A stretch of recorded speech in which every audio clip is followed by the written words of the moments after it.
Дараагийнх нь юу? Бизнес их боломж нь байхгүй байх гээд. За тэрэн дээр юу гэж хэлэх вэ? Энийг бодож мэдгүй юм байхгүй те. Манай энд байж байгаа бүх хүмүүс мэдж байгаа те. Юу гэж хариулах вэ?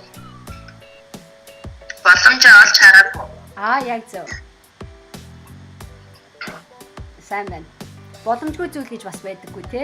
Бүх юм боломжтой байдаг. Бид нэр өөрсдөө болгож болох аргаа олж хараагүй ч юм уу эсвэл те. Тийм тохиолдлууд бий. Окей, гайхалтай. Баярлалаа. Хинэ? Бацаа.